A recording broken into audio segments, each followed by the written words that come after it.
Hello বন্ধুরা, এখানে কিন্তু আমি 3টে আম নিয়ে এইভাবে কেটে নিয়েছিলাম আর লবণ হলুদ মাখিয়ে ছাদে রৌদ্রে শুকোতে দিয়ে এসেছিলাম 2 ঘন্টার জন্য।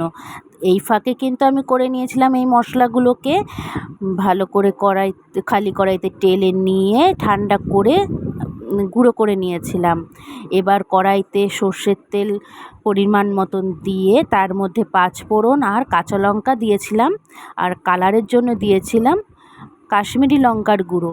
তারপর দিয়েছিলাম হলুদ গুঁড়ো, লবণ দিয়ে তারপর দিয়েছিলাম মধ্যে ভাজা মশলাটা দিয়ে নাড়াচাড়া দিয়ে ঠান্ডা হতে রেখেছিলাম। এর মধ্যে আমি বয়মটা ভালো করে ধুয়ে রোদ্রে শুকিয়ে নিয়ে তারপরে কিন্তু আমগুলোকে দিয়ে ভাজা মশলাটা দিয়ে আম এর গায়ে লাগিয়ে নিয়েছিলাম।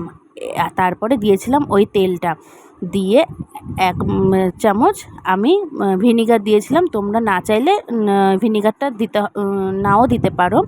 দেখো তৈরি হয়ে গেল আম তেল। কেমন হয়েছে অবশ্যই জানাবে।